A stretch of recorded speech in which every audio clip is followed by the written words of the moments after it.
নমস্কার, আপনারা দেখছেন বেঙ্গল টুডে। সঙ্গে আমি অভিনন্দার। শুরুতেই যে খবরের দিকে নজর রাখবো, যেখানে আমরা আজকে যে ছবি বারংবার দেখেছি যে একদিকে যেমন মুখ্যমন্ত্রীর বৈঠক সেই চাকরিহারাদের সঙ্গে, এবং অপর দিকে কিন্তু বিধানসভার গেটের বাইরে এবং ভেতরে বিরোধী দলনেতা শুভেন্দু অধিকারীর সেই বিক্ষোভের ছবি কিন্তু আমরা দেখেছি। এবং সেখানে অর্থাৎ মুখ্যমন্ত্রীর বৈঠকের পর সেই একাংশ চাকরিহারারা কিন্তু শুভেন্দু অধিকারীর সেই বৈঠকে উপস্থিত হয়েছিলেন এবং সেখানে যেই ধুমধুমার পরিস্থিতি তৈরি হয়েছিল সেই ছবি কিন্তু আমরা দেখেছি। আরো বিস্তারিত শুনবো আমরা। আমাদের সঙ্গে টেলিফোন লাইনে ইতিমধ্যেই লাইভে যুক্ত হয়েছে আমাদের প্রতিনিধি ত্রয়ন। জানতে চাইবো যে এই ছবি আমরা দেখলাম, দুদিকে দু রকমের ছবি। একদিকে মুখ্যমন্ত্রী মমতা বন্দ্যোপাধ্যায় সেই চাকরিহারাদের সঙ্গে বৈঠকে বসেছিলেন এবং সেই চাকরিহারাদের একাংশই আবার সেই শুভেন্দু অধিকারীর সেই বিক্ষোভের সেখানে অর্থাৎ বিধানসভার বাইরে গিয়েছিলেন। কি জানা যাচ্ছে এই মুহূর্তের কি আপডেট? দেখো অভিনন্দা, এই মুহূর্তে কিন্তু বিধানসভার অধিবেশন চলছে না, কিন্তু তারপরেও সেই বিধানসভার অধিবেশন না চলার পরেও আজকে কিন্তু আমরা দেখলাম সরগরম বিধানসভা এবং একাধিক ঘটনার ঘনঘটা কিন্তু আজ এই বিধানসভা চত্বরে আমরা দেখতে পাই।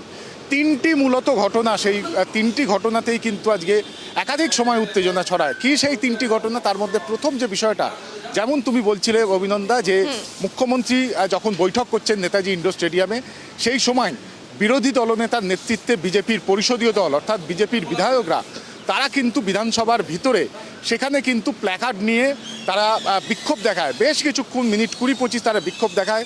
তাদের যে মূল বক্তব্য, যে ঘটনা ঘটেছে, যে 26,000 প্রার্থী তারা যারা চাকুরি হারিয়েছেন, তার জন্য কিন্তু রাজ্য সরকার এবং মুখ্যমন্ত্রীর নীতি দায়ী এবং সেই কারণে এই ধরনের ঘটনা ঘটেছে।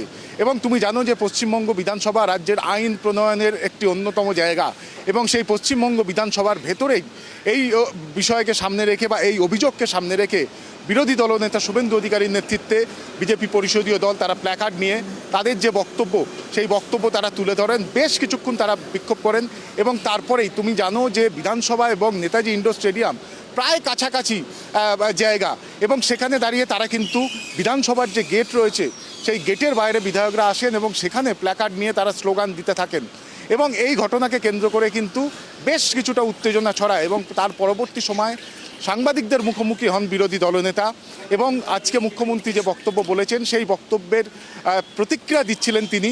এবং সেই সময় আমরা যেটা দেখি যে চাকুরিহারা যারা আজকে বৈঠকে যোগ দিয়েছিলেন তাদের একটা বড় অংশ তারা এই সাংবাদিক সম্মেলনে এসে শুভেন্দু অধিকারীর বক্তব্য শোনেন এবং তারপর তাদের তরফ থেকে শুভেন্দু অধিকারীকে বলা হয় যে আপনি বিরোধী দলনেতা এবং আপনার দল এই মুহূর্তে দাঁড়িয়ে কেন্দ্রীয় সরকারে রয়েছেন, ফলে এই ঘটনা এবং যারা যোগ্য তারা যাতে চাকরি পায় এবং তাদের চাকরি যাতে থাকে সেই বিষয়কে সামনে রেখে প্রধানমন্ত্রীর হস্তক্ষেপ তার কাছে দাবি করেন যে চাকুরিহারা যারা এখানে এসেছিলেন। এবং তার পাশাপাশি আরও একটি বিষয়, যে শুভেন্দু অধিকারীকে যখন সাংবাদিকদের তরফ থেকে জিজ্ঞেস করা হয় যে এদেরকে নিয়ে অর্থাৎ চাকুরিহারা যারা রয়েছেন তাদেরকে নিয়ে উনি নবান্নে যাবেন কিনা, সেক্ষেত্রেও কিন্তু বিরোধী দলনেতা বলেন যে তারা যদি মনে করেন অর্থাৎ চাকুরিহারারা যদি বলেন তাহলে অবশ্যই তাদেরকে সঙ্গে নিয়ে এই যে জট, সেই জট কাটানোর ক্ষেত্রে একদিকে যেমন আইনি সাহায্য তিনি করবেন, পাশাপাশি প্রশাসনের সঙ্গেও তিনি কথা বলতে রাজি রয়েছেন। এই সামগ্রিক দুটি ঘটনা ঘটার পর যে ঘটনাটি শোরগোল ফেলে দেয় বা সরগরম করে তোলে পশ্চিমবঙ্গ বিধানসভাকে, সেই ঘটনাটি হলো যে শঙ্কর ঘোষ, তুমি জানো বিজেপির মুখ্য সচেতক শঙ্কর ঘোষ, তার বাইক, সেই বাইককে বিধানসভার ভেতরে ঢুকতে বাধা দেয় বিধানসভার এক কর্মী এবং সেখানে যেটা অভিযোগ করা হয় সেই অভিযোগ হলো যে বাইকে রামনবমীর একটি পতাকা লাগানো রয়েছে এবং সেই কারণেই বাইককে ভেতরে ঢুকতে দেওয়া হবে না।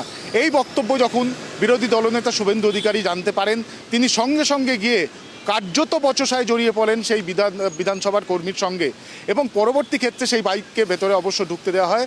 তবে খুব স্বাভাবিকভাবে এই ঘটনাকে কেন্দ্র করে সরগরম হয়ে ওঠে। অর্থাৎ পরপর তিনটি ঘটনা, এক যে সময় মুখ্যমন্ত্রী নেতাজি ইন্ডোর স্টেডিয়ামে বৈঠক করছেন চাকরিহারাদের নিয়ে, সেই সময় বিধানসভার সেখানে বিরোধী দলনেতার নেতৃত্বে বিজেপি পরিষদীয় দল তারা এই চাকুরিহারাদের জন্য বা তাদের আজকের এই ভবিষ্যতের বা এই অবস্থার জন্য মুখ্যমন্ত্রী এবং রাজ্য সরকারকে দায়ী করে তারা বিক্ষোভ দেখান। পরবর্তী সময় তিনি যখন সাংবাদিক সম্মেলন করেন সেই সময় চাকুরিহারাদের একাংশ এসে প্রধানমন্ত্রীর হস্তক্ষেপ দাবি করেন তার কাছে এবং তার পরবর্তী সময় বিজেপির মুখ্য সচেতক শঙ্কর ঘোষের বাইককে কেন্দ্র করে বিরোধী দলনেতা বিধানসভার এক কর্মীর সাথে বচসায় জড়িয়ে পড়ে। এই সামগ্রিক তিনটি ঘটনাকে কেন্দ্র করে কিন্তু অধিবেশন না থাকলেও সরগরম হয়ে ওঠে পশ্চিমবঙ্গ বিধানসভা। অভিনন্দা। একদমই অসংখ্য ধন্যবাদ ত্রয়ন সঙ্গে থাকার জন্য।